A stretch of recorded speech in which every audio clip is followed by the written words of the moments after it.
Um, Do I get to introduce you, or are you going to be real like in charge over there? you Back. go, boy. We just had some tech issues, and we're not hosts right now. If Sally, if you could make us host, we lost internet.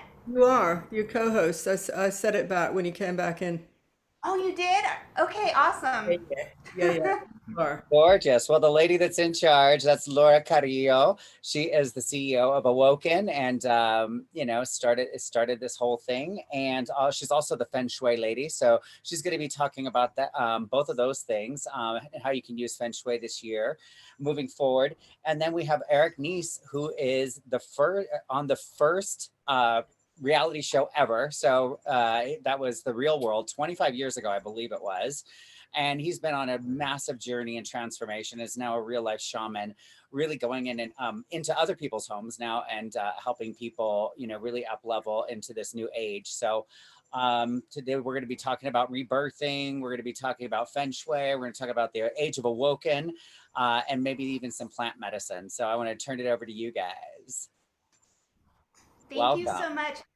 Thank you, Monty. How is our sound? Because we had to kind of set up the set. I just want to make sure our sound is good. Are you You guys hearing sound us good. well? Eric, you want to say hi? So I got him right when he was taking Hello, a sip. everybody. Yeah, we can hear you guys. You guys are good. Thank you. Go for it.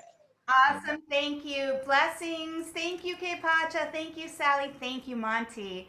Um, welcome, everybody. Happy solstice. My name is Laura Carrillo. I'm the Awoken CEO as well as the Feng Shui lady. And this is Eric Nies of Real World fame, as Monty just mentioned. And he's now a modern day shaman. We are so excited to be here today to share solstice with everyone. And, I was thinking about what solstice means to me and what it actually means. And listening to everything that Kepacha had to say, it truly is a turning point. And this is a turning point for Awoken, for the world, for us, all of us individually. Um, and there's a quote that Carl Jung came up with, and it goes like this: in all the chaos, there is a cosmos. In all disorder, a secret order. And I truly, truly feel that today. And this entire year has been this crazy, seemingly chaotic period. But there's a method to the madness. There's like a purpose to it all. And when I was studying Feng Shui, we studied something called creative chaos. And in the process of creating sacred space or creating cooking, make a beautiful dish, anything that you do, first things have to sort of be destroyed and chaotic, and you have to get all the ingredients out and make a mess. When you move homes, in order to move into your beautiful new home and get all set up and create sacred space there, it's chaotic, it's a disaster, but it's all worth it, and it builds towards something. And that's how I feel about 2020. And I just want to send everybody so much love out there, because I know everybody's been navigating these energies. And Eric and I are going to talk about Feng Shui. We're going to talk about shamanism, plant medicine, and share some healing tools with you. But first, I kind of want to interview Eric a little bit, and he's going to interview me. And I guess, which should begin? Do you want to start asking me about Awoken, or should I talk about you? That's what we're here for, so I think that's a good time for it. Yeah, I I just want to say that first off, that thank you everybody who's been a part of putting all of this together, inviting me to be a part of it, to be able to be here and share my journey, my life's experiences with you and with the audience. I feel a lot of gratitude in my heart to be able to be here today to support you and what you're launching here. I see just a tremendous amount of opportunity to assist humanity in this process that we're going through. So I just want to Thank you give so you a little much. pat on your back and say great job for doing that. And then I think, yeah, please, share with me and with whoever's out there, listening, like, where did this all come from, and how did we get to where we are today, and then where are we going? Right. Well, that's a great question. And that's a lot to unpack. But, Awoken TV launched last year in April-ish of last year. And when I came on to this platform, I was a host with big dreams. I wanted to make Feng Shui part of everyday life. I wanted to democratize Feng Shui because originally it was just kings and queens that had access to Feng Shui. It was just for the, very pristine. And so in any case, I had this big mission to get Feng Shui out there. And so I was very motivated. I loved the concept of Awoken TV. The idea was to introduce light workers to the world, make you guys rock stars, to create sacred space in the digital world, all of that. But I didn't begin Awoken. It was actually a man named Brad Johnson, who's a psychic. He's a channeler. He channels alien intelligence. He's great. He's awesome. And he had this vision for starting Awoken TV. But once it got going, the reality of the day-to-day of running this massive, media, the potential of this massive media company, he just wasn't prepared to deal with the day-to-day of it. And so because I had been so passionate and such a proponent of the concept of it, and so involved behind the scenes, when it came time to transition the platform, he gave it to me. It was like a baby that he could no longer take care of, and I agreed to take care of it, but I had no idea what I signed up for. And I've been carrying this baby for, what's it been, like over a year. It's been more than 9 months. This is a long gestation period. And it wasn't until I started to develop the Awoken family with, Sally's new name. Oh my God. What's Sally's new name? With the artist formerly known as Sally, whose name, it'll come to me. But it wasn't until I got together with the artist formerly known as Sally Griffin, and you, and Monty, and all of these, Michelle Ambergy, like so many amazing light workers, that this whole thing started to come together. And honestly, it's been, this is the turning point. This is it. And one of the reasons I'm so excited to share the couch with you today is because you're helping bring in the entertainment side. The promise of the platform that was, not only is it like a Gaia meets Mind Valley somewhere near Area 51, because we want to bring entertainment and education that's spiritually focused with wellness, metaphysics, spirituality, and all of that. But we also wanted to bring the entertainment side of it. And I wasn't quite sure how I was going to do that until I met Eric. I don't even know how I got here. It was just a surprise one day. I think it was an invite from a mutual friend of ours. Yes. And it said, you should speak to Laura. And, here we are. I don't know, it was maybe like a month ago, right? Yeah. A month and a half ago. And we met for the first time on Friday the 13th. We met, and he just came over, and we started talking about how we can realize this woo-woo Netflix. What would that look like? And Eric has a film, a documentary, that he wanted to put on the platform. And I was like, awesome, that's great. And then, basically he introduced me to a gentleman named Hefe. Hefe, yep. Jeff Hefe. And we are putting together a full-on production team to help realize the film and entertainment and production value shows that we want to bring to Awoken. So not only are we going to have the mystery school, but we are going to have the entertainment side. And next year, 2021, Awoken is going to be a whole new baby. It'll be born. He or she, I'm not sure. I think she is more fitting for the time that we're living in, with the age of the Aquarius and the rise of the feminine. She's ready. Yeah. She's ready. So I want to thank you so much for introducing me to Jefe and for kind of getting this whole other side of Awoken realized. It's so exciting. But I actually want to talk to everyone about you. And can you tell us more about your neighbor, the real world? If you guys aren't familiar with the real world, oh my God, okay, and this is gonna, I'm about the same age as you. So I grew up watching Eric on MTV, in the first reality show ever called The Real World. And so to meet you today, I'm like, that's not the same guy. So tell us how you got here. Well, it's a long story, but I'll just give you little bits and pieces of it. But yeah, so The Real World was the first reality TV show produced on network television, and it was just about 7 people living in a loft in New York City and roll tape.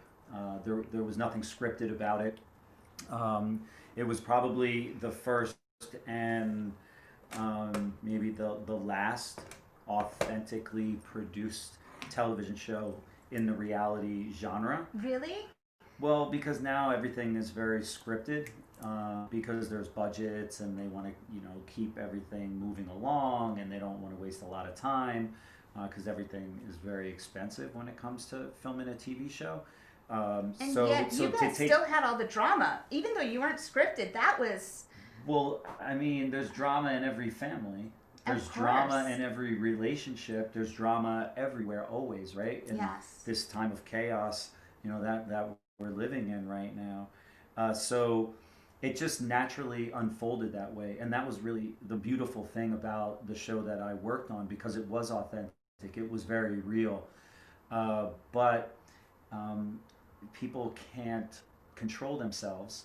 And, we're living in a time of control and manipulation. And so we saw reality TV kind of transform into that, because the people that you have producing those types of shows, they can't help themselves. Right. So so the show was 7 of us living in a loft, and what's ironic about that for me is that was the very beginning of my spiritual journey. Yeah. Because I was watching myself on TV. So I didn't necessarily like what I was seeing about myself, the way that I was interacting with people, the way that I was responding, the way that I was talking, the words that I was using. I can be very critical with myself. I want to say not critical, 'cause it sounds a little negative. I'm very spiritually discerning with myself on how I present myself to the world. And so that was my first experience with spirituality, simply looking within yourself, looking at myself. So it's like, the Michael Jackson song, Man in the Mirror. Right. And that's one of my favorite songs. So that was the beginning of my spiritual journey. And it would take a long, long time, 30 years to get to where I am today. Because the first I want to say 5 to 7 or 8 years was a lot of destruction. I carried around with me a lot of trauma from my childhood, and I carried a lot of suppressed emotions that I was holding in my body, and that was causing a lot of dis-ease in my body, physically, emotionally, psychologically, and also spiritually. And so as my journey went on, these different individuals started coming into my life that I was attracting because I was calling for it. I knew that I needed change. I knew I needed help. I knew I needed a transformation. And the environment that I grew up in, I didn't have access to that information within my home. A little bit of it. Right. But I didn't really trust to get the information from that place, and that's just a part of my spiritual journey, because I'm out in the world. I like to be out in the world, and I'm a man of adventure, and I'm like that little boy with no fear jumping off the edge of the cliff, high above the water. Right. And so That's when I met my first teacher, who was an 8th generation grandmaster from Vietnam. And he was a 21 Den black belt in 3 different martial arts and a grandmaster of Feng Shui. So do you know a lot about Feng Shui? Did he teach you anything? Yeah, I lived in a house with everything was all Feng Shui. Because I really need to come to your house and see it in action. Yeah, well, not so much in my house isn't like that. That was the house that I lived in, you know, his house. Right. And you're aware of the yeah? Yes. So you know the hexagrams? Yes. So he had a room in his house where all of the hexagrams were in tile on the floor. Yeah, I have one of I have the prosperity one. Yeah, he had them all. Like That's the so whole cool. room was, you'd look down and I said to him one day, I was like, is this the I Ching? And he looked at me, he said, yeah. And he said, you know it? And I was like, no, I don't know it. I was like 25 years old, but I recognized it. Right. And he said, I studied the I Ching for about 50 years now. Wow. Yeah. So he was an extraordinary man, and he, one of the things that he did with me, he could do this vibrational reading where he could touch your anywhere on your body and do a pulse reading. He could read your Akashic records like at will. Oh man. And so when I first met him, he touched me, and he said, your blood is like mud, and if you don't change your ways within 10 years, you're going to develop a blood clot and you're going to die. And this was at the height of your partying. You were like a big Hollywood deal, because not only you did the real world and then you did the grind. I hosted a dance show on MTV for 3 years that was viewed in more than 90 million homes around the world. Right, and you had a video, like 5 exercise videos. hip-hop aerobics videos. Yep. So you were like a big deal. You were out there, you were really successful, and you were living life to the extreme, I take it? Yeah, absolutely. Okay. Burning the candle at both ends. Okay. In the extreme. I was using at the time, because of the traumas in my life and the emotions that I didn't understand at that time, how to process. It was too overwhelming for me. But it was all part of my journey and part of my path. And I would find these things out as I would live and train with the Grandmaster, who would then tell me about my future, would tell me about the planet, would tell me about the time that we're living in. Yes. He would tell me about some events that would take place over the next 50 years. And so he was psychic too then. He could. Well, he was a little more than psychic. There's a story that I love to tell. By the way, he actually passed about 9 months ago. I know, I'm sorry. Yeah, it's okay. He's always with me. So he's with me in spirit always. He hasn't really left. He's like Team Eric. Yeah, he's all over me all the time, fully protecting me, coming to me in my dreams, and he's always around me. But there was this woman who brought her daughter to come see him for healing. Okay. And she was staying at a local hotel, and she came back to the house one morning with this look on her face. Oh, I know the story. And she came up to me. I was training, and she said, "Can I talk to you for a minute?" I said, "Yeah, sure." She said, "Does he ever appear in the room floating in a ball of light in some warrior outfit?" And I said, "Yeah, he does that sometimes." And she goes, "So I wasn't seeing things. That was really real."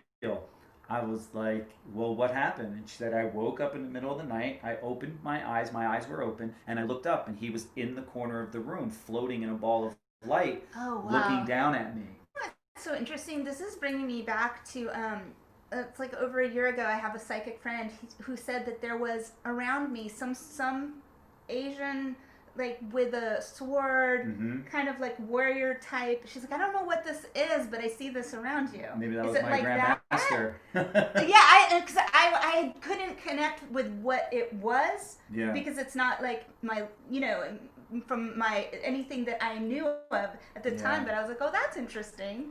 Yeah, so I was like, yeah, he does that sometimes, but this was an extraordinary man, and I don't think there'll ever be a man that walks the planet that's quite like him. Right. His mom was the queen of the mountain people, and so when the communists came into Vietnam, they basically took his kingdom away from him. So his family's dynasty was ruling at that time when the communists took over Vietnam. So the house that I lived in Los Gatos, California, had 10,000 artifacts.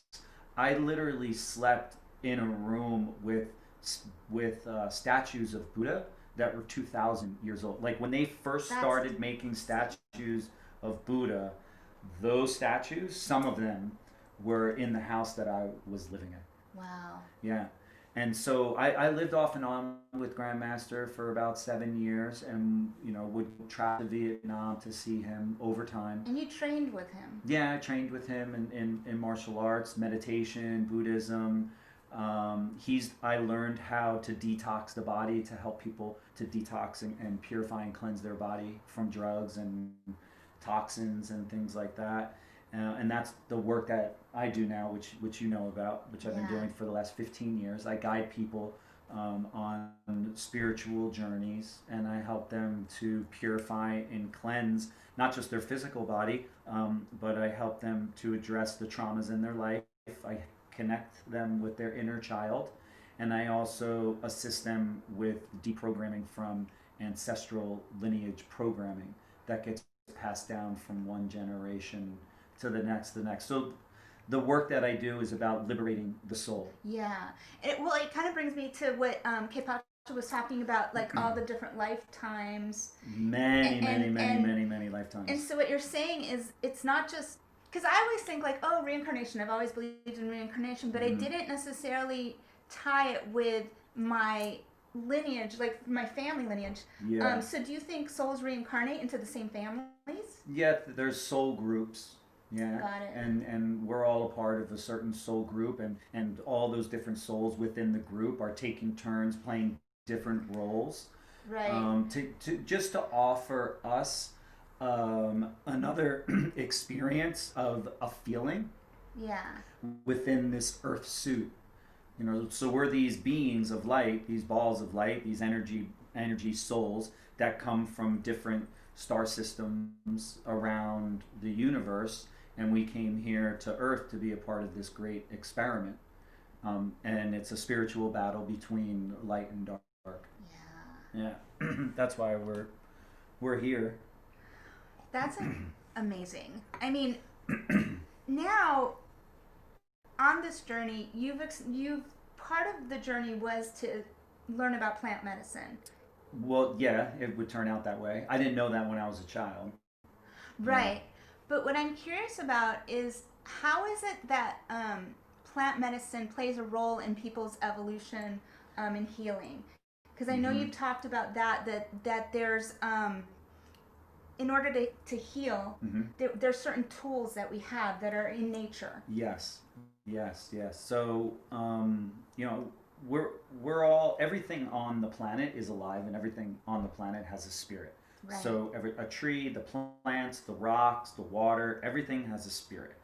And so in shamanism, really, shamanism is just about a relationship with the energies of the planet, and being able to hold space for somebody to understand those energies, process those energies, release energies that are no longer serving us, right, that may have served us in the past. There is no right or wrong or good or bad.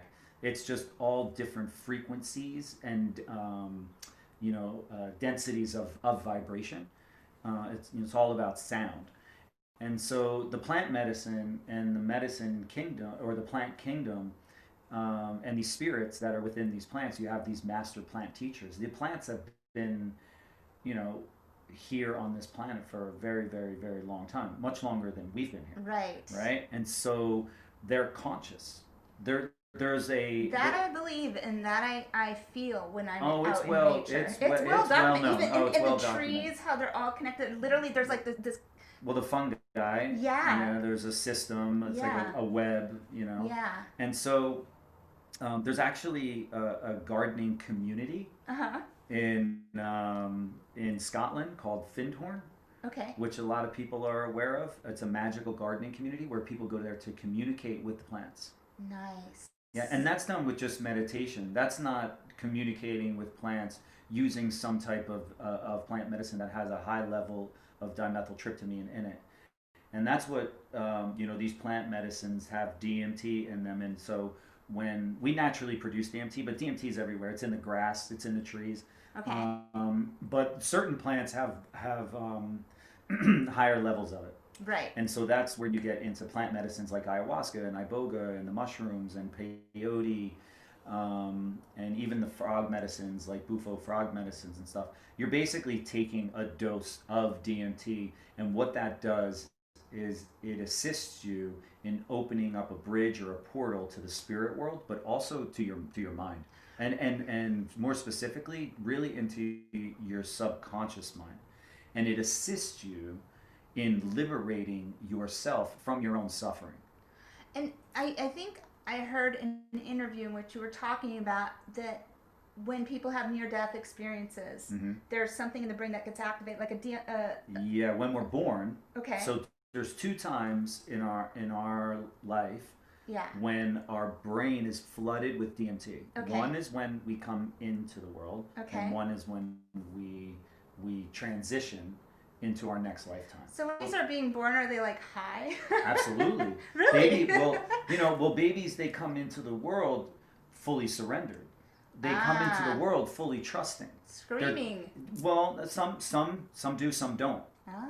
It all depends on how they come in. If a baby was brought in through a lotus birth, Okay. and a lotus birth is that a water birth? well, lotus birth is when the umbilical cord stays connected, and it's the placenta stays with the baby for a certain amount of time, and so the baby's ready to release it from itself. Yeah. It's still receiving nutrients. Got it. For a certain amount of time. So when a baby does come into the world, it's all about the environment that the child is coming into. So if it comes into the world and it opens up its eyes after being inside of its mother, for 9 months in this warm, magical, watery world of imagination and creation, and can you imagine what that brain, as it's developing inside that womb, like what it's experiencing, right? Yeah. And so it's like it's experiencing a universe within the womb of the mother, the universe outside and the universe inside. Right. And so if a baby comes into the world very peacefully, and it's quiet and it's warm and the heartbeat and it's gentle and kind and soft, that baby can come out and just, oh, here I am, and then it goes right onto the mother, onto the heartbeat. But a lot of people are brought into this world, and they're in this room filled with all these strangers, Right. and these lights and bright lights. It's shocking to the child when it comes through the birth canal. Yeah, Brianna, who introduced us, she talks a lot about the imprint of the birth setting a whole tone. Sets the tone. For who you're how you deal with things. So I mean, geez, I had a really traumatic birth. Yeah, no, not even just the birth. For the first 7 years of a child's life, it's really like the first 4 or 5 years, as the limbic brain is developing. Right. Everything matters. Yeah. Everything matters. But she talks very specific about the actual birth, creating a template for how. Yeah. And so I thought that was interesting because I was a placenta previa baby, which means the placenta burst. And my mom woke up in a pool of blood, right? My parents were like, oh my God. And I was 3 months premature. So it was like pretty dramatic. And so I was, cesarean and the whole thing. It's very traumatic. And I was teeny tiny, but but I survived. Here I am. Full of joy and full of light. I was, I guess, ready to come out, I guess. Yeah. I was in a hurry. So, and here I am. But in any case, so once the baby comes out, they're having a DMT kind of Yeah. So the flush. blood gets flooded with DMT. And like when people talk about those near-death experiences where they go into the light? Yeah. Yeah, that's from the DMT. Okay. Because when you work with plant medicines and you drink ayahuasca and you take in the DMT, some people drink ayahuasca for the first time and they'll have visuals. They'll see some things, right? Yeah. But there's other people that have drank ayahuasca for 10 years and don't have a vision. No? The visions don't start to come typically until you have cleansed yourself of the traumas and the judgments and the guilt and the shame and all this heaviness that we carry around with us through our lives. And some of it is from this life, and some of it is from previous lives, which is what you speak of with this whole ancestral lineage that we each carry. Yes. So what I personally experienced through my plant medicine journeys and also Vipassana meditation, right, is once I basically dissected every single experience I've had with every single person from the moment I was born through all of my medicine journeys. I've probably done over 120 ayahuasca ceremonies, Jeez. About 50 psilocybin journeys, and also through Vipassana meditation. So in shamanism, we call this a recapitulation, where you go back. The indigenous, especially the Native Americans, they never went backwards in their life. The only reason that they would go backwards is because there's something from the past that's holding them back from moving forward, from evolving. Right. Because the soul in the inner child is only interested in evolving and ascending back into the light from where it came from. Okay. So we came to this planet of this heavy density in this physical body, but the soul and the inner child, which some call the higher self, or your consciousness. Yeah. But the reason why is because the inner child is innocent and it's pure. It's all love. And that's what I was speaking to about earlier, that when the child comes in, it comes in fully surrendered, trusting Yeah. that these two individuals that They're gonna brought take care of me them, into yeah. this world are gonna take care of them and put a roof over their head and put clothes on their body, and that they're gonna get the right type of nourishment, that they're and the love and all of those things.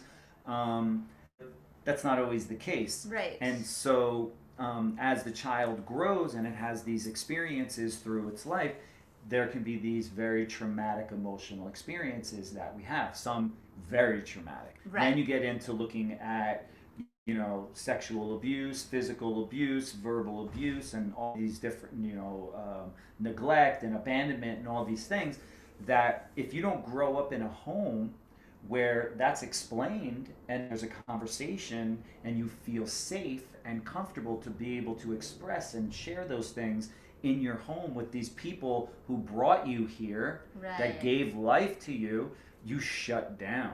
And that's where these plant medicines and Vipassana meditation can assist the soul in healing and transforming itself back into the light. So the Vipassana, obviously meditation, I started doing TM when I moved to LA. Mm-hmm. And before that I used to do Buddhist meditation, and then I kind of went back to a different, I'm much more physical about my meditation now. Mm-hmm. I like to be in nature and almost like in movement. Yeah, okay, so I can speak on that. Okay. If I respond to Sure. that. Okay, so meditation, the original meditation, the original teaching, Yes. and the history that we have of it, as far as something that we can read in a book or something that was written on a wall, it all goes back to Buddha. And even Jesus, Mm-hmm. because there's a lot of people.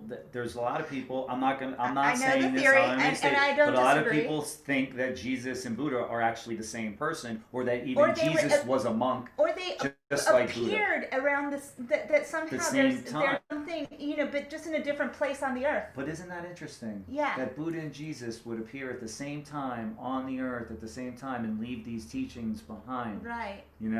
Well, anyway, that's a whole nother conversation. That is a whole nother conversation, but it is a cool one. Right. So what Buddha realized Mm-hmm. was that if he sat quietly, patiently, diligently, and equanimously observing objectively observing the sensations in his body in silence, Right. no movement, right? So in equanimously or equanimity is calm in the eye of the storm, calm in the chaos of your mind. So if you can objectively observe the sensations in your mind or the sensations in your body, and you check out of your mind, then by the laws of nature, those emotions, those sensations that you feel in your body, Yeah. naturally rise and dissolve back into the ether. This is what he realized, and that's why he didn't eat any food. He just fasted on water for 40 days, and he sat under a tree and he meditated and he looked at himself. He took responsibility for himself. He held himself accountable. Right. Okay? That's what this is all about. This is all about the relationship that we have with ourselves. If you want to liberate yourself from your suffering, if you want to liberate yourself from your anxiety, if you want to liberate yourself from your depression, if you want to liberate yourself from your insecurity, from your low self-esteem, from your judgments, from the critic within yourself, you have to go inside yourself and find it. And that's what the hero's journey yeah, I mean, is all about. It is an inside job. Absolutely. I mean, everything is. Even Feng Shui is an inside job. That's right. That's right. So it's a common theme with me. It's a ongoing stream. Back to the plant medicine and the DMT. So that same essence that we come in with, the DMT experience, is the same essence that we leave with. So that that near-death experience, when people have that happen. So when people do plant medicine, they're able to tap into that other world or other dimension that we have access to before we come in, and as we're leaving or after we've left. It's an opportunity within this realm to have access. Yeah, real authentic shamans of the jungles of Peru. The tribe that I work with is the Shipibo tribe. They're considered the masters of ayahuasca, and all of the other traditions around the world, they look to the Shipibo as the masters of ayahuasca. There's relics of ayahuasca that go back 5,000 years. The Inca passed the lineage of ayahuasca down to the Shipibo. So when you sit with an authentic Shipibo maestro or maestra, these individuals are committed to this practice, and they have been in the jungles for years dieting master plant teachers. And it takes about 5 years with serious commitment in dieting a certain number of master plants, because the plants actually assist the individual along with ayahuasca in cleansing the body from the traumas, from the suppressed emotions and everything. And then once you have peeled back the layers, it's like the onion, peeling back the layers of the onion, getting to the root cause of all these different things, you can actually arrive at certain places in your healing where you can actually get to a place within your own healing where you can create a ripple effect, a domino effect, to cleanse your lineage. And the people in your family too. That's what I'm talking about. Actually impacted your personal healing. They actually start to heal through you. So that's what we're talking about ancestral lineage healing. But to speak to the DMT and the visions, when the visions opened and you can see into the spirit world, the maestros, when they're in the Maloka space and they drink the ayahuasca, because they have healed themselves and transformed themselves, their vision opens up. Right. So they can see, when their vision opens up, they can see inside of you the ayahuasca is giving them a gift. Right. To be able to see what is happening inside of you. What areas in your life are you working on? And then when they sit in front of you, which is to me the most beautiful thing of all. Yeah. And it's just I can cry thinking about it. But what happens is with these maestros, they sit in front of you, they drink the ayahuasca, they get a vision of what's happening inside of you, and all of those master plants that they dieted throughout the years, they communicate with them in the moment, and the plants offer them a feeling in their heart. It's a feeling that they sing into your body to assist you in your own healing.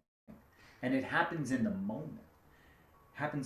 They don't memorize this. They're singing a feeling that the plant is giving them in a heart. It's like a channeling of the plant. It is so beautiful.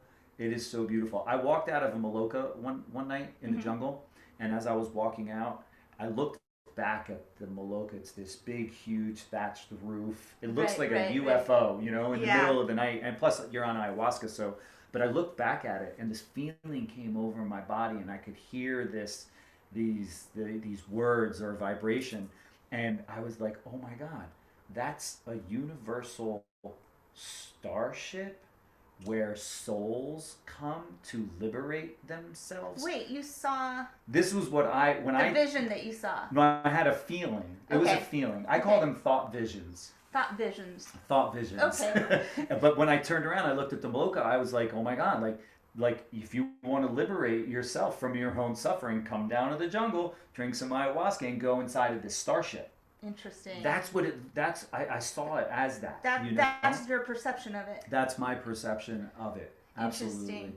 Well, and I think that if people treated plant medicine in a sacred way, we'd have a different attitude about these things, culturally. Yes. In other countries, like Peru, that's a cultural part of the culture.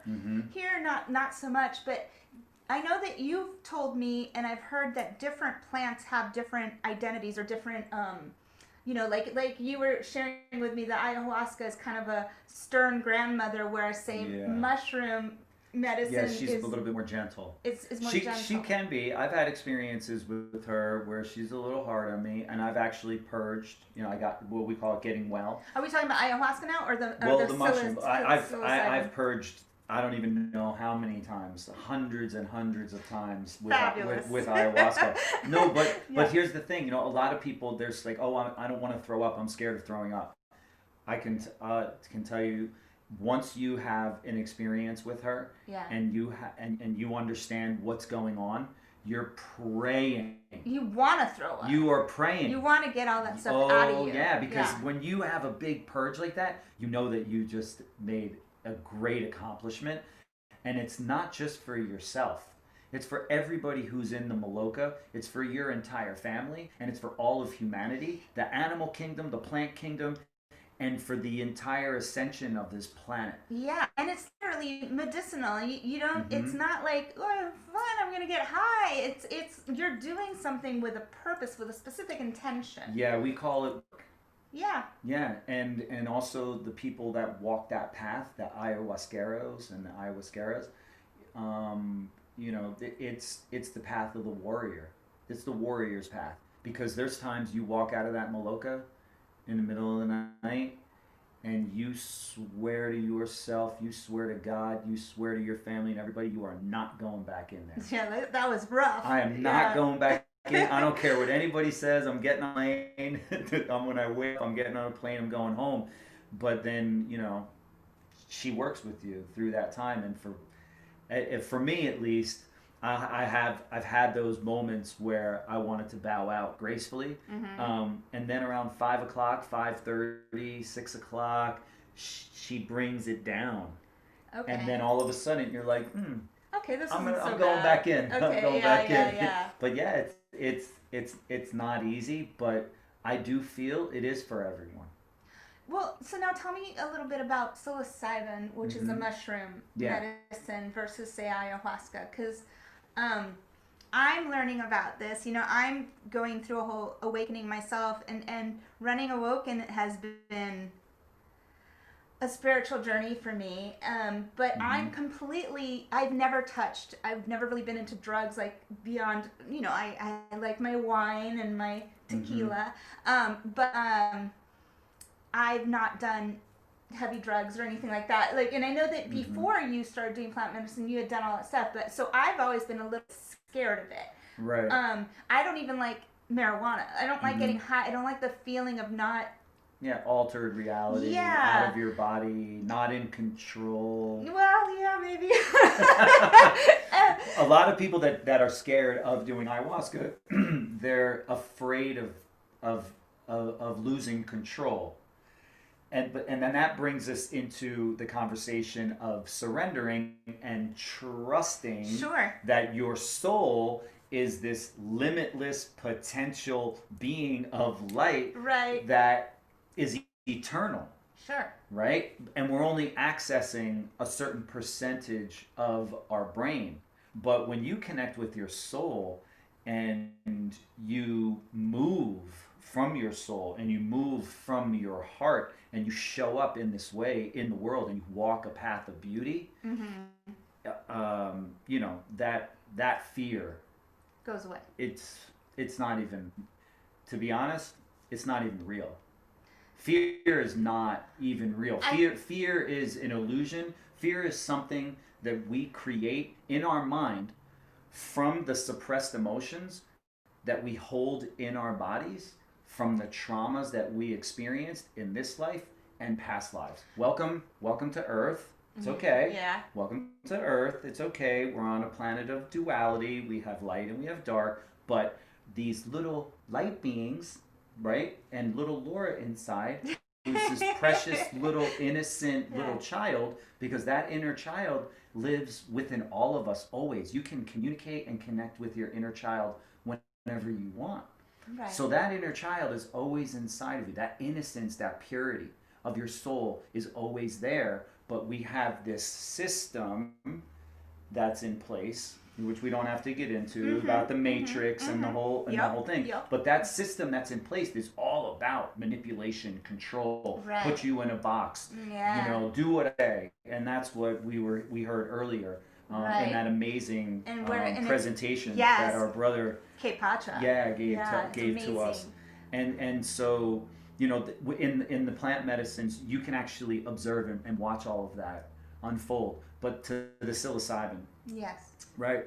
So so grandmother ayahuasca, to me, she's this very stern grandmother that loves you, but she's gonna be like, hey, the tough love, the tough love. Get it together. Yeah. Get it together. Like 2020 has been the year of tough love from the universe. That's what 2020 is like the ayahuasca journey of the universal ayahuasca journey. Knock you down. For someone who hold really you down, shake you with a lot of trauma. Right. Yeah.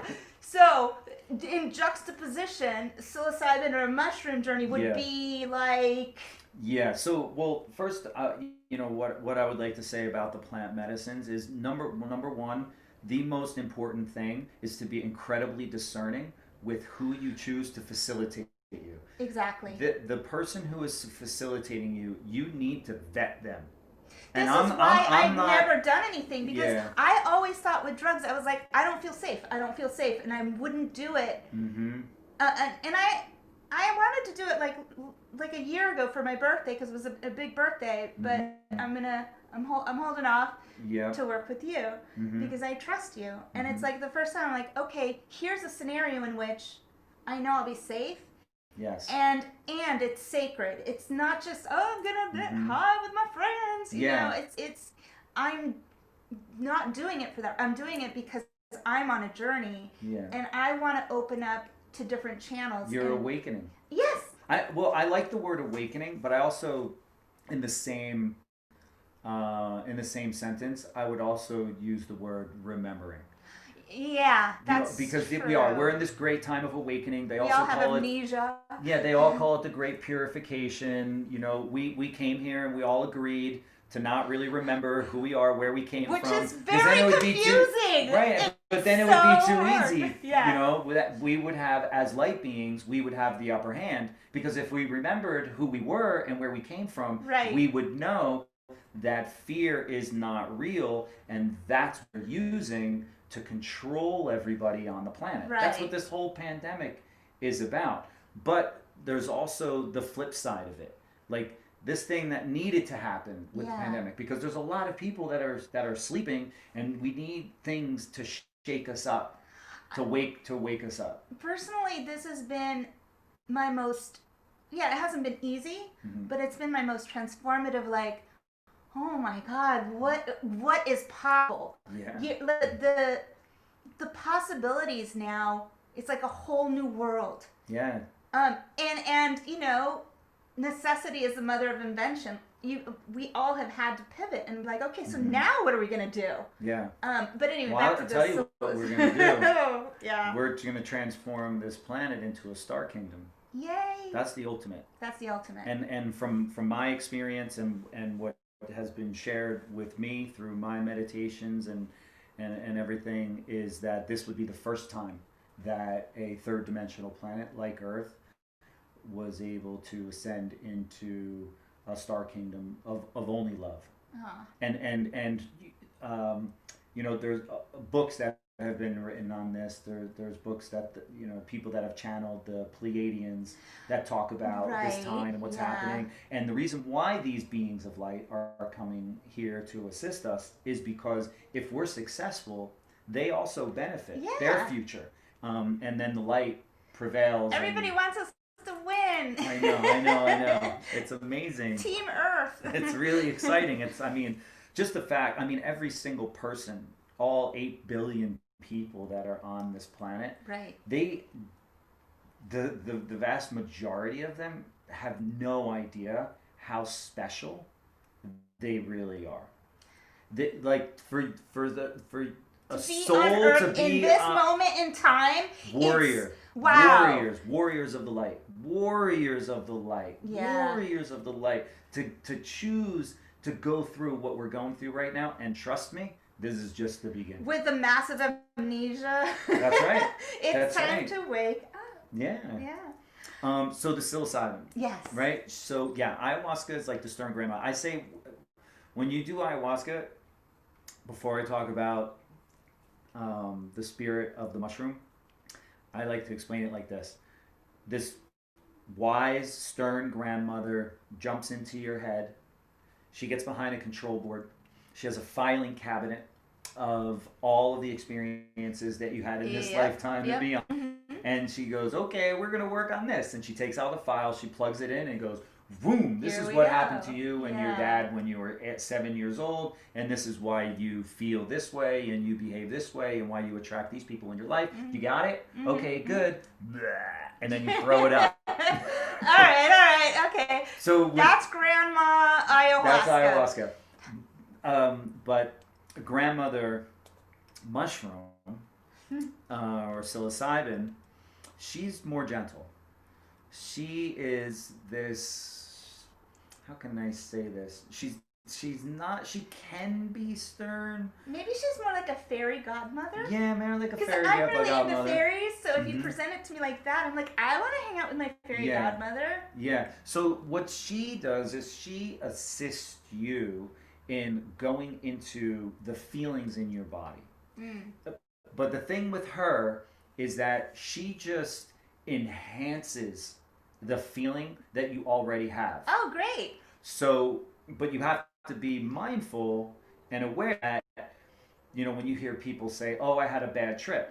The reason why you had a bad trip is because you're entertaining the fear. Right.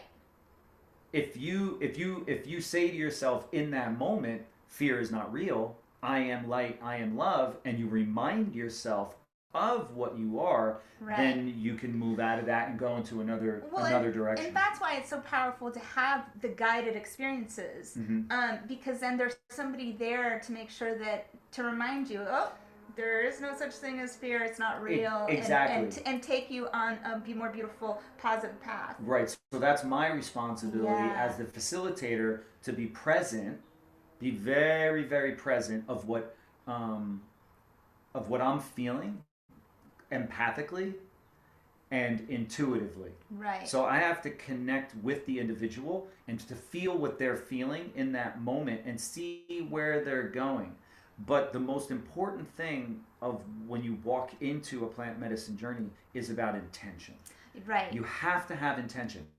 So when I work with individuals, we take a magnifying glass and we look at your life, we look at your relationships, we look at where you are in the world right now, what you're feeling, and we take all of that and then we bring it into the journey.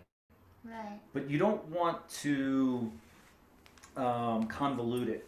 Right. You want to get specific. So so there should be specific goals, like absolutely. More than one, a bunch, like 3 maybe. Yeah, well, you're only going to be able to handle so much at one time. Got it. You can't release all of it at once. And this is just my own personal experience. You could literally implode. And I'm not, and I say that not lightly. Okay. Right? It's because think about it. All right. Right? If you know anybody who has serious depression.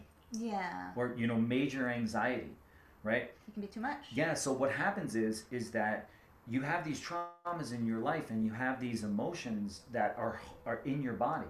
Right. And so what happens from that very first experience, this is an interesting thing that not many people are aware of, and how the inner child and the soul operate.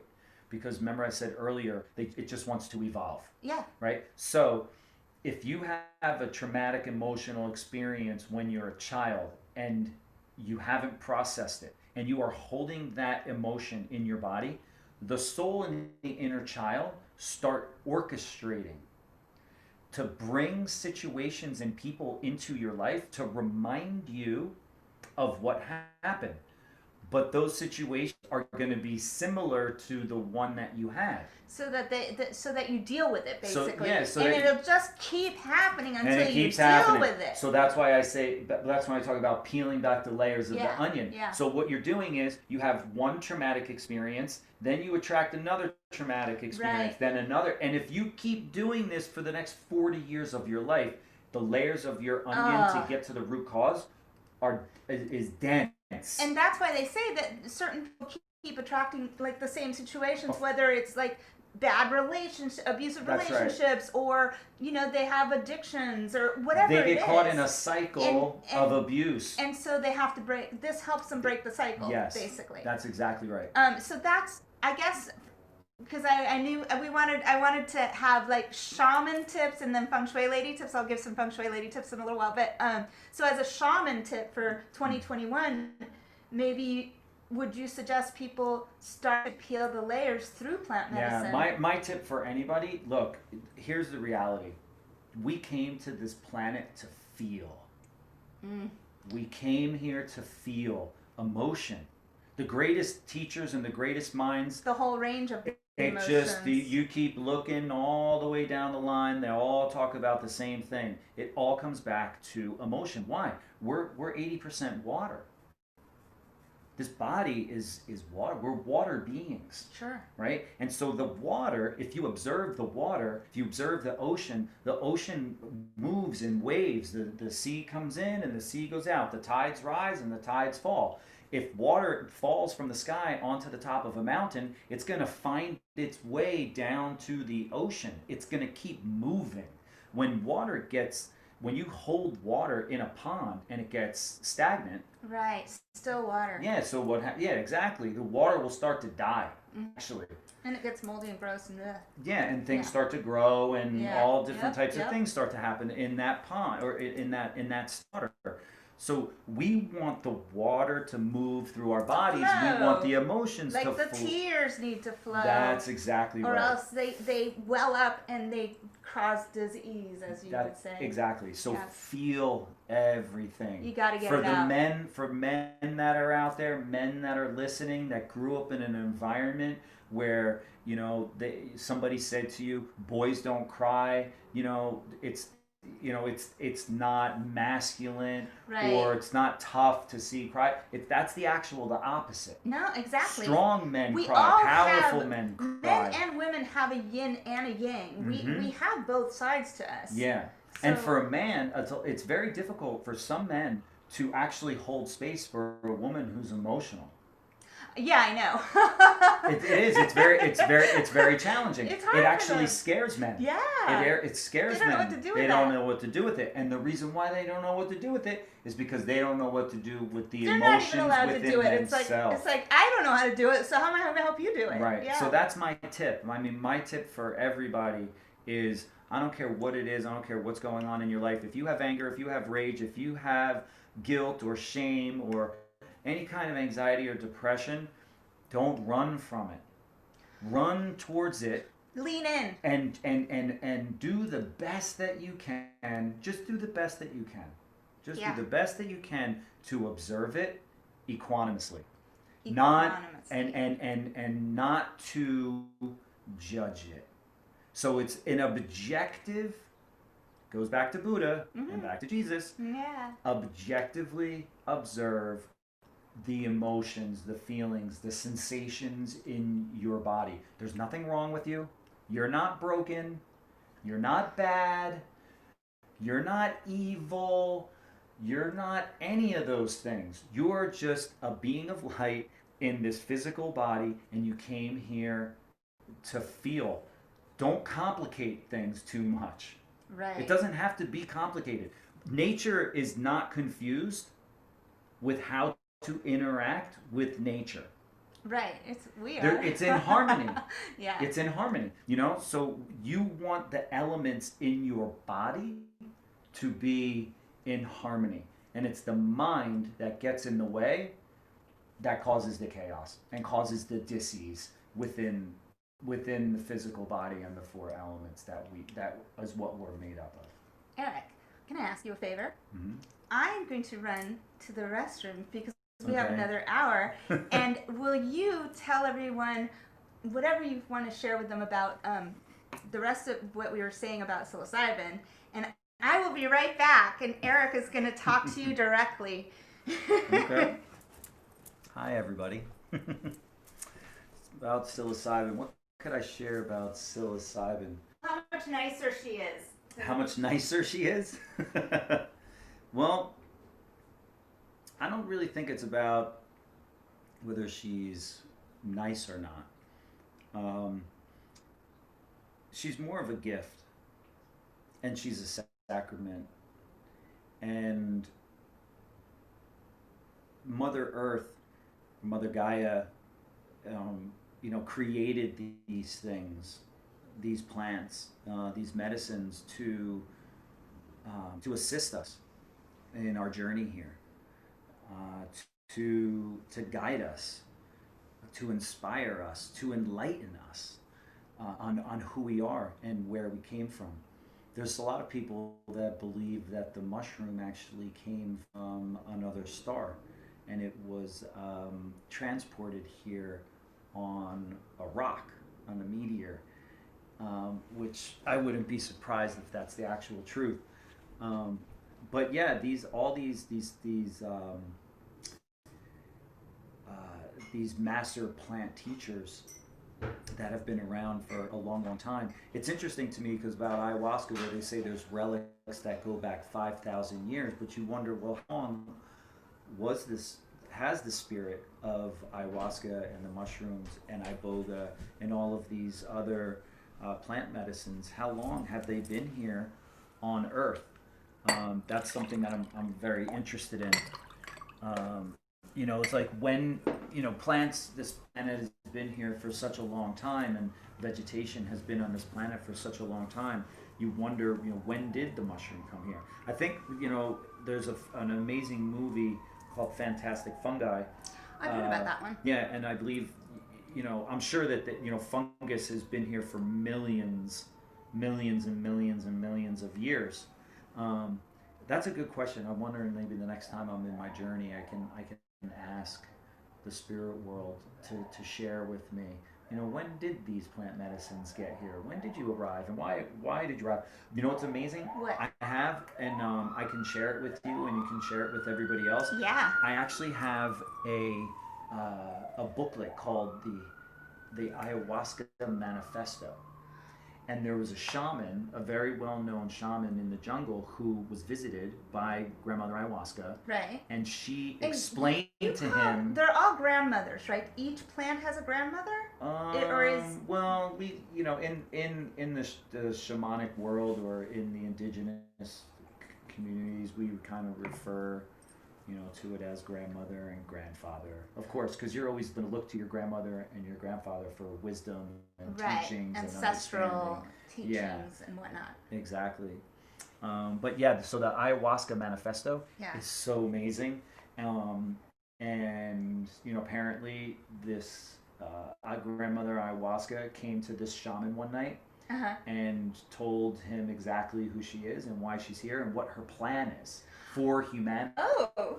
Yeah, it's really cool. I'll share it with you, and I'll share it with. I'll add it to the link later or whatever. Yeah. So, were you able to tell everybody about psilocybin? I did. I talked to them for a little bit. Awesomeness. I don't know if I told them anything that they wanted to hear. Well, then I think I'm going to talk a little bit about some Feng Shui. And then after that, I want to hear from you your dream. What is your dream? Like, if you could have your dream manifest for Awoken, what would that be? So after speak about Feng Shui, okay. Feng Shui, I would love to hear that. That's it. Actually, I think I'm going to start with that only because I feel like a vessel for Awoken. It's not my dream, it's my work that I feel like I'm remembering that this is something I agreed to take care of this, to nurture this and help birth this new platform, this new infrastructure, this new way for light workers to be seen. And accessibility to teachings. That's why I think the mystery school is so important to me. That's why that side of it, sort of beginning with that side of it, the mystery school. But the wonder and magic of film, as you know, and art, the artistry of the entertainment side, I think will then also bring those messages above and beyond just the mystery school, in telling stories through the eyes of light workers, through the eyes of shaman, Feng Shui lady, etc., and normalizing these things that have for so long been treated as like, oh, that's woo-woo. I'm like, well, I love it. I live and breathe it, and I'm actually a very sort of practical, earthy girl, so my woo is really grounded in nature, in Feng Shui, and the connection. I don't think it's so odd. There's nothing like crazy about it. It's all very logical to me. But I can see how people would think psychic phenomena or aliens or different things that seem a little further out there that they don't have access to might seem a little out there. But I want to normalize that and show that everybody is basically psychic to some degree, and it can be developed. That everybody, we can all tune in to our, ancestral lineage, to our spirituality, to different parts of our brain to access, loved ones that have passed, our guides, our angels, all that stuff. But as far as my dream for Awoken, I just want to make sure that I realize this thing that wants to be born in the most authentic, that I honor what I signed up for, and I'm still remembering what that is. Like, it keeps, when you come in and you're like, oh, and I have this documentary and I want to, teach people about these things and help wake people up and all of that, and all these different light workers that I keep meeting and learning about their gifts and their ways that there's someone I met recently that helps people get rid of psychic attachments or different things. There's so many different, and then I've met, Michelle Ambergy talks to, angels and the masters and aliens and all that stuff. And then Annie Truesdale talks to people's loved ones that have passed. I mean, that's so amazing, and I want people to have access to these tools, to these things that will help heal so much. Whether it's plant medicine, whether it's tapping into our psychic abilities, learning about astrology, knowing that there's a method to the madness, that it's all written in the stars. Any information to assist. Anything to help us navigate this this experience. But it wasn't my dream. I literally feel like it was like, you said you would do it. You're a steward. I'm a steward. And as a result of being in service of it, I'm in service of it. That's what it is. Yeah. And I want to do a good job. Yeah. And I could get emotional about it because, Yeah, I see that. but I want to do a good job. That's But good. because, and it's been hard, I'm not going to lie. And I'm so grateful that everyone started to come in. This family, the Awoken family, has come in to support. And it's not just me carrying this baby anymore. It's not. Yeah. It's not. It's this entire community birthing Yeah. this. I don't even know what to call it. Well, I'll speak on behalf of everybody watching and the entire spiritual community that we all appreciate you, and we're all here to support you and your dream and being the steward of this starship. I'm going to make an Awoken prediction. Oh, okay. And I feel this is, again, what my perception is and my intuitive belief. And what I'm observing and watching that's happening on the world stage.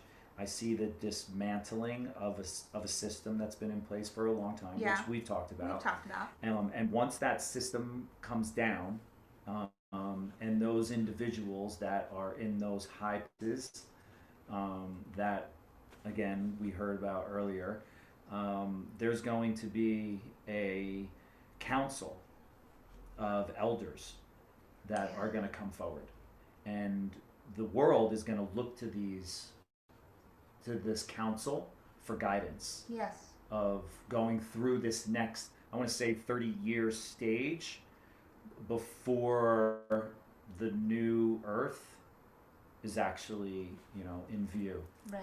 I think it's probably about 30 more years, and I believe that there's children that are on the planet now that are going to be the ones that are going to be, doing that. Yeah. And so I think that Awoken potentially will be the platform where the rest of the world, the people of this planet, can come to listen to those elders. Yeah. And get the guidance and the information that we all need as a collective to move through this with the least amount of resistance and stress that is going to come from the dismantling of this old system. Exactly. I think we're ready for new voices. We're ready for new, actually ancient teachings, really. That's right. It's new voices with really ancient Well, we've teachings. forgotten, the masses, the majority of the people on this planet have forgotten how to live in harmony and in communion with our home.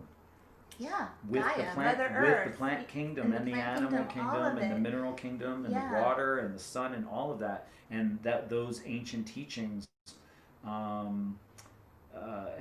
that are with some of these indigenous tribes and cultures, yeah. have been coming out, but there's more that I think is going to be coming out that we're not aware of. Yeah. So maybe some ancient scrolls and ancient texts Hey. that are going to be coming out in the future.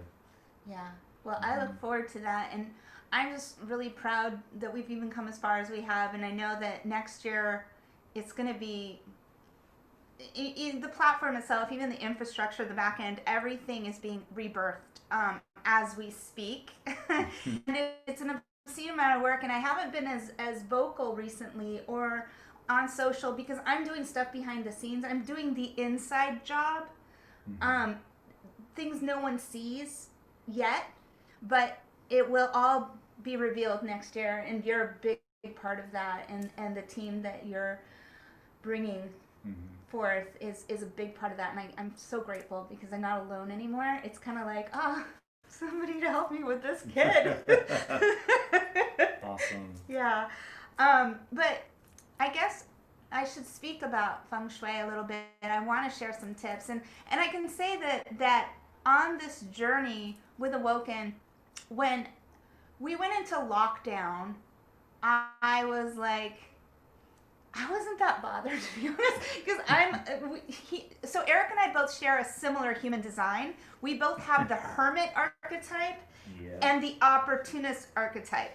And if it's human design, something else I want to bring to Awoken, and I will. I'm looking for the right voice. If somebody out there is listening and you want to be the voice of human design, that modality I'm very, very, very into, and you're somewhat familiar with it, right? A little bit. So I did my chart and Eric's chart, and we're both something called a hermit opportunist. And what that means is that we need to be, we're very internal. We need to go into our sacred space and to get the kind of the knowledge and the to really find our happy place, to really regroup, to really get the inspiration that we need to move forward in the world. We need our alone time, our sacred solo space. And I've always been like this, and I'm like, oh my God, what is wrong with me? But I appear to people, because I'm also an opportunist, I appear to people to be very extroverted because I have that side of me too. So it's like we're ambiverts, basically. We're equal parts. Ambivert. It's a Jungian term. So there's extrovert, there's introvert, and then later came ambivert, which is like almost equal parts of both archetypes or whatever. And so I just thought that was really interesting that we shared that dichotomy and that paradox, because it's absolute paradox. And like sometimes it's so painful for me to be in social experiences, like going live. I was like having anxiety for live. We had tech issues. The internet went out right before we went live, and I was like, Spirit, why are you doing this to me? And Eric's like, it's not Spirit, it's you. And I'm like, and it probably was. My inner anxiety then reflected in my environment, and my technology started to go wacko. But then I calmed down, and as soon as I calmed down, the printer worked. The internet came back, and everything came back online. And he was just laughing at me because the way I look at our environments and I think about sacred spaces, it's literally a reflection of what's going on with you. And your home or any physical space is like a living, breathing 3D vision board. And so this time of when we went into quarantine, I was like, yay, I don't have to go anywhere. I'm like, I have every excuse to, like, we could just Zoom and have that meeting that way. I was sort of, and even in my Feng Shui work, because when I work with clients, typically I would go to their homes, right? But I had built my business out such that I could do virtual consultations. And I love doing virtual consultations because I'm much more prepared because I can see people's floor plans in advance and like sit with the pictures. They send me pictures, the address. I look at the numerology. I look at the floor plan, which gives me like a bird's eye view of what's going on. And if there's like a missing gua, then guas are energetic centers in the home, and there's 9 of them. And so they address every area of your life. And if that gua is missing or compromised in some way, I want to know about that in advance so that I can come in hot with like solutions and what we call cures in Feng Shui. So for me, I speak space, and people's physical spaces tell their stories. And I called my Feng Shui business Narrative Space because I want to help people edit their stories and tell a conscious story of what the outcome they really want, rather than being, living this in an unconscious way and not understanding why maybe they're blocking love because they haven't made room for love. Maybe like they're sleeping on a twin bed and they only have one nightstand. It's like, well, how are you going to love when you don't even have physical room for it, you know? Like, who wants to come over and sleep in your twin bed and they don't even have you don't even have a nightstand for them? What is that? You know? So I get, so here's some of my Feng Shui tips for the year, you guys. You want to make space for the things that you want in your life. So if you want love, make space for it. Make space in your bedroom, make space in your closet, make space in your mind, envision what that love looks like. Create a narrative in your space, like your art could have romantic art where you're feeding your subconscious mind with positive imagery of this theme, this thing that you want to invite into your life. And understanding where the guas are, the energetic centers. So if you want to know where your love gua is, when you enter your home, look to the far left back corner of every room and your home as a whole, and that's the love gua, you guys. So that's... Hold on, let's say that again. So walk into your house and look into the back left corner of every room.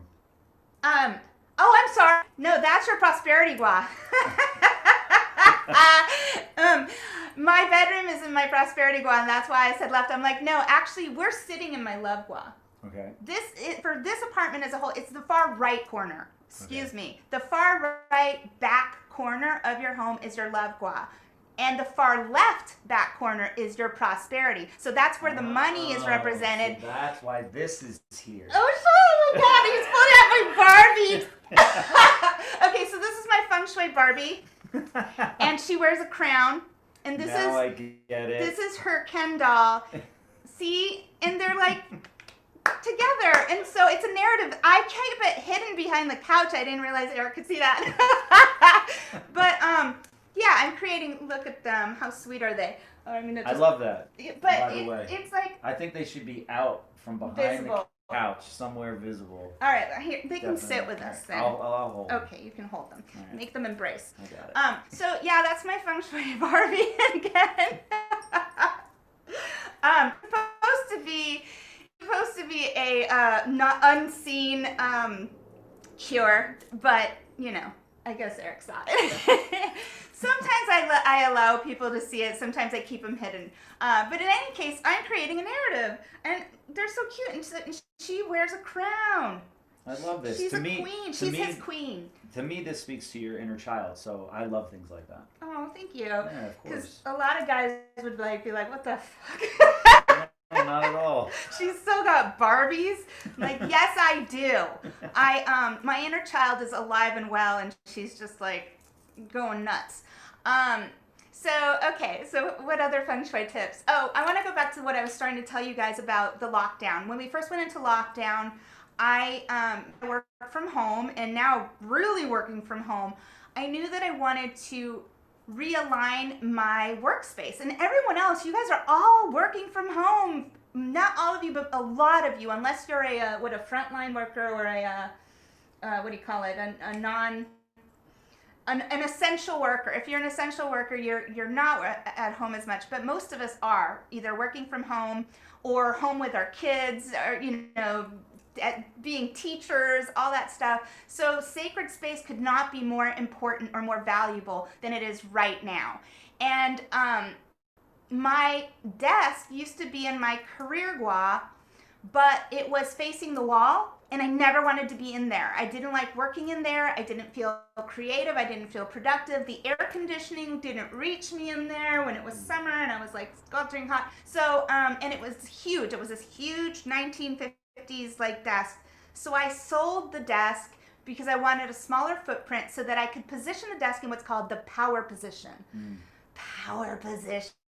Everybody wants to be in the power position. We're sitting in the power position right now. My desk is in the power position, and all that means is that you have full view of the entrance, because as humans, if your back is to the door, even if you're not consciously thinking about it, you're like, what's going on over there? You want to avoid having your back to the door as much as possible. Whether you're at home or at a restaurant or in a business meeting, I always make sure to put myself in the quote-unquote power position. That's funny because I'm part Italian, so grew up right in with a lot of Italian friends, and I've always had this thing about when I go into a restaurant, I want to sit, and it has nothing to do with feng shui, honestly, but I would always want my back against the wall, Yep. and so I could see the door Yep. to see who's coming. Exit strategy. Yeah. Yeah, no, it's For other reasons. No, I understand that, but those are the same reasons in feng shui. As humans, you want to put yourself in the most powerful, safe position. You want to be strategic. So I've been naturally You're feng shuiing naturally for a feng long shuiing time. for a long time, yeah. All right. And then the solid wall behind you is also really important because it serves as support. With my desk, I have a window behind me, which I couldn't avoid. So what I did to offset that is I have all these plants. I have a grid. I have a basic, like a crystal sacred geometry grid behind me. And I have a crystal in the window to offset any chi going out the window. Plus I have enough space between my desk and where I'm sitting and that window to help keep my chi within me. Nice. But yes, I finally was able to put my desk. It's called the power position. I got a small footprint desk that's really chic. I really love it compared to my old desk was really cool. But this one's so much more me. It's a little more feminine. It's a little mid-century. And it's got a small enough footprint that I can position it and face the room and also have it included in social space. As soon as now it took me months and months to get it in the power position. I still had to have it against the wall. And so the trick for offsetting, if you cannot have your desk facing the room because there's not enough room, there's too many cords, it just doesn't work, then put a mirror. Put a mirror, because what the mirror does, it serves as a cure, then puts you in the power position because you can see what's going on behind you.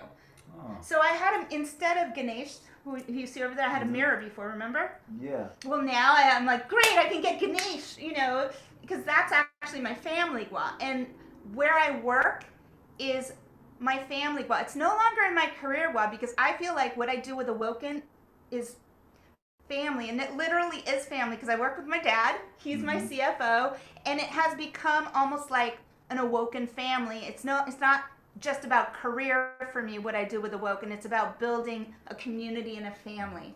And what are you calling it? A gua? Yeah, gua. So there's something called the bagua in Feng Shui. Oh, bagua. And each of the 9 different life centers in the bagua are referred to as guas. And the 9 centers are career, travel and helpful people, skills and knowledge, family in the middle, health in the middle, family to the left of that, children and creativity, fame, prosperity, and love. Every single area of your life is represented somewhere in your home and somewhere in the gua or the bagua. Interesting. Yeah, that's like represented in the Native American medicine wheel. It's kind of similar. Yeah. And the other thing about Feng Shui, people think like, oh, it's just like a Chinese thing. Actually, yeah, it's a 5,000-year-old science that was started in China. Ooh, that's interesting. A light just went out. But every single culture has some form of space planning. In Western culture, we have sacred geometry, which is essentially a form of Feng Shui. In India, they have something called Vastu. Again, another interpretation of Feng Shui. And then within Feng Shui, there's there's a multitude of approaches and schools. And the school of Feng Shui that I practice is called Form School. It's the original and most organic one. It's the least dogmatic one. So it's a non-directional practice. And I treat each space as its own universe. As soon as you enter the door, it's its own universe. It has its own love gua, it has its own, prosperity gua, etc. And every individual room you can apply the bagua to.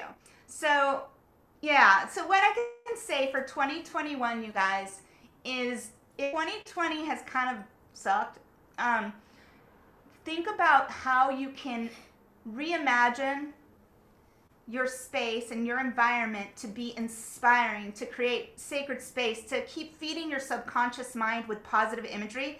And so the most important thing you could do is rearrange your art with the bagua so that you're curating your art to align with all of the themes. So if you have romantic art, put it in your love gua. If you have art that represents prosperity, put it in your prosperity gua. If you want to be known for something, maybe you're an actor and you want to be famous or whatever, put something in your fame gua, you know, or even things like your credentials can go in your fame gua, what you want to be known for. I have my Feng Shui stuff in my fame gua. That's what I care to be known for.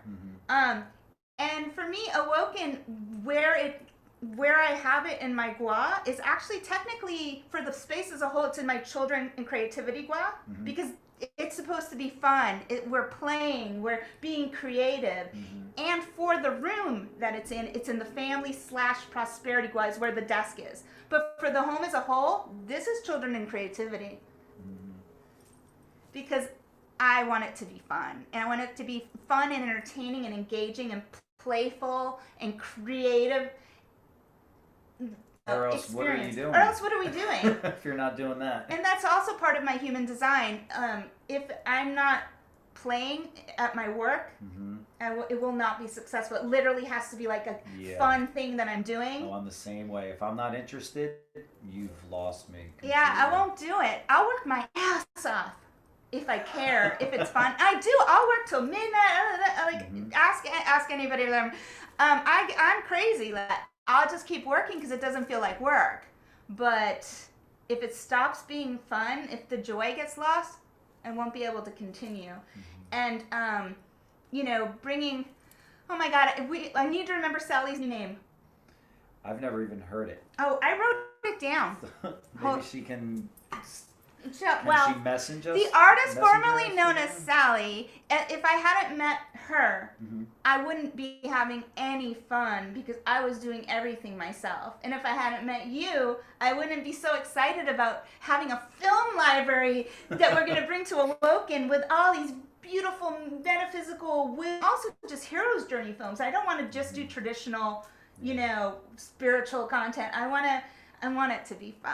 I want to be the sex, drugs, and rock and roll of spiritual forms. And by sex, I mean like tantra, and by drugs, I mean plant medicine, and rock and roll, I mean rock and roll. I also mean, music in general. I think music is one of the most healing tools.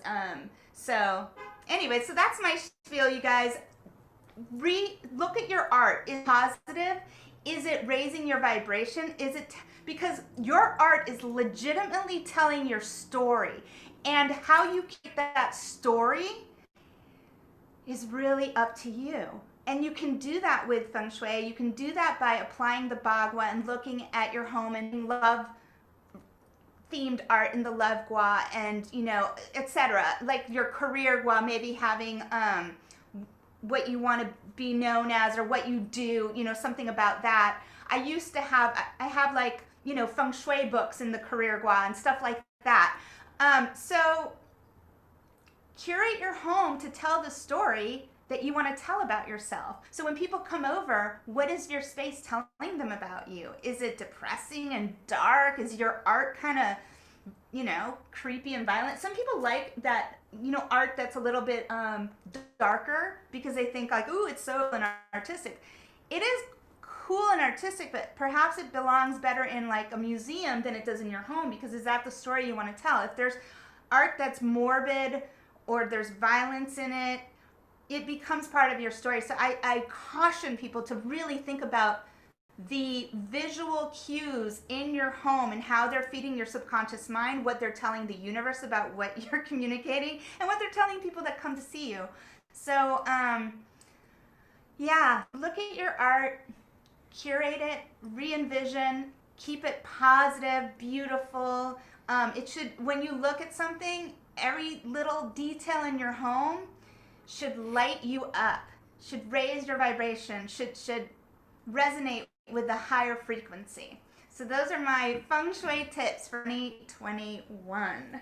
Nice. Thank you for sharing. You're welcome. And if you want, you can get a Feng Shui Barbie and put them in your love gua. Just, don't let everybody see them. They might think you're a little cuckoo. But I don't think that you should care. Yeah, I really do. So is there anything else that you want to share with people about, how do you view your role on Awoken? I think I view my role on Awoken in the same way I view my role here on the planet. Um, my life is all about the liberation of the soul and preparing the body to transition into the 5D and to assist people with getting themselves ready physically, emotionally, psychologically, and helping people to bring the feminine and the masculine back together Right. in harmony within themselves. Yeah, the yin and the yang have to be balanced in all of us. Yeah, so I just want to be, I want to share a story. I want to share my own personal experience, and I want to take people on a journey as a guide into these different places around the planet. Yeah. To see what goes on inside of indigenous communities, so that they can see what a authentic, honorable relationship with the earth looks like. Yeah. And try to offer them a feeling, so that when they are on the journey and they are observing and watching what's going on, that they come away with a feeling that assists them in remembering who they are, why they're here, and why it's important to walk a path of beauty. Yeah. And in love with yourself, and be able to share that love, with wherever you go, with your presence. Exactly. I mean, one of the things that was so important to me and that I couldn't figure out when I first started this journey with Awoken was I wanted to create an experience for people, an aesthetic experience, not just, I mean, I know everybody's on Zoom these days. We're on Zoom right now, right? But I wanted to up-level the experience of the platform beyond just like talking heads and do that whole production side. Because the mystery school is one thing, people can self-cultivate in the mystery school on Awoken. They can take courses and get certified in things and learn about, whether it's astrology or tarot or medical intuition or, any of these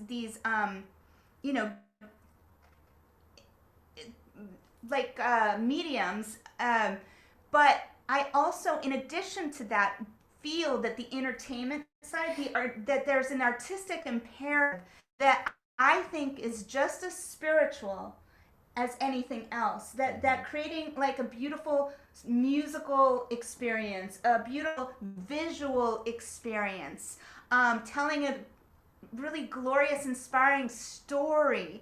All of that is of value because the messaging, to get messaging about whether it's plant medicine, astrology, Feng Shui, whatever, if you're just talking at people, it doesn't always come across. But if it's delivered in an artistic way where it's an experience, you're taking them on the experience. Well, yeah, and you also want to inspire them to a level where they actually want to go out and have the experience for themselves, because you can't, no matter how many books you read or how many podcasts you listen to, you're never going to truly understand the information unless you go out and personally put that information into action, into motion.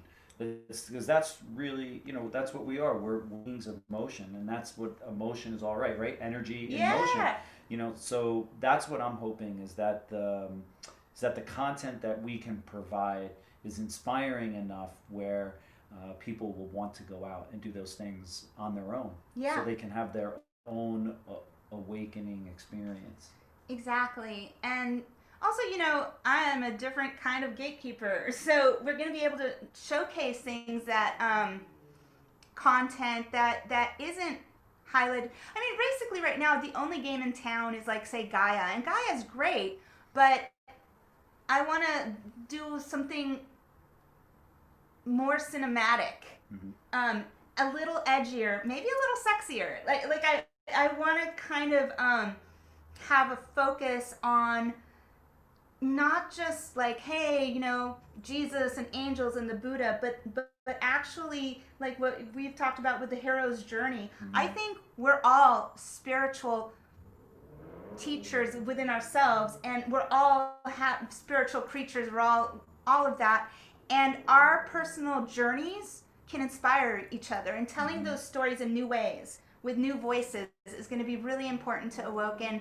But doing it in a creative, aesthetic way with production is what I'm so excited about for 2021.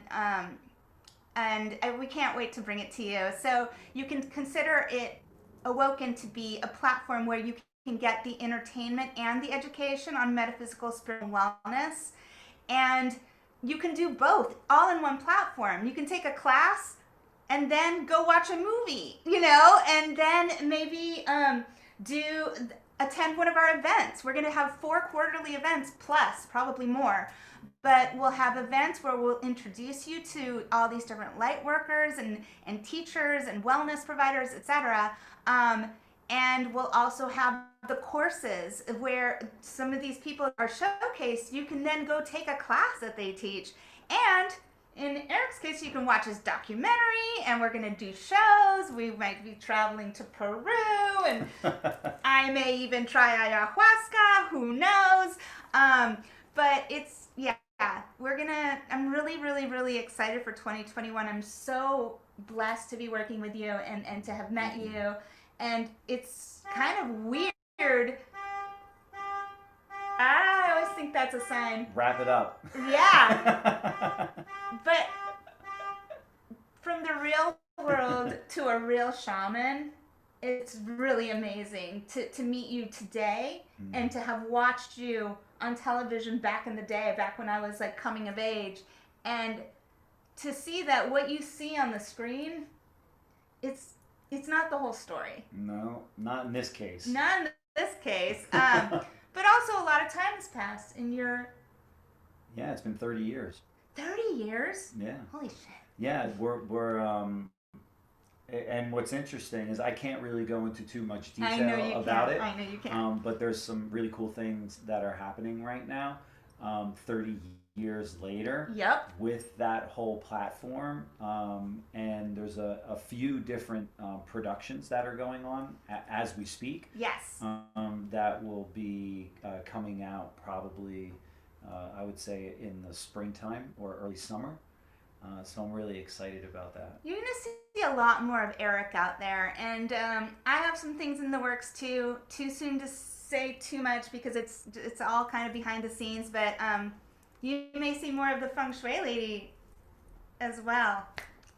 So I think that we can wrap things up. I'm going to see if there are any major questions on the feed, or if any comments that maybe we'd want to respond to. So I'm going to look down at my phone and see what's happening on the Awoken Facebook page. What have we got here? Lots of people are watching. And thank you guys all for joining us on the solstice. It's a really magical, day, or few days. Tomorrow also, and the next day. These next couple of days are a massive manifesting transformational period, gateway. And I feel really honored that so many people joined us for this, and I think more people will see it after the fact, because there's you can watch the replay even when we're not on. And if you go to link in this event, there is all of the videos from all of our teachers, light workers, etc. You can access tools to navigate into 2021 with these masters in everything from medical intuition, psychic phenomena, Annie Truza helps you connect with those that have passed on, like if it's your grandmother or maybe your father or whatever. I can't even spell out all of the light workers. Like, there's actually a ceremony that you can watch with Eric doing Kambu, plant medicine, or actually it's not plant medicine. Kambo. Kambo, and it's frog medicine. Yeah, it's frog poison. From Poison. Yeah, so there's with Angie Brooks. with Angie Brooks. We also have a film called One Giant Leap that you can have access to, and that's a cult classic film with people like Bono, Michael Stipe, Nina Cherry. Like, there's a lot of amazing people in that film, and it's like a musical extravaganza. It's also a very spiritual film. So there's so much. Check out the link in this event, and you can see all of the contributors. We also have something called a soul kit that you can access, and there's just so much.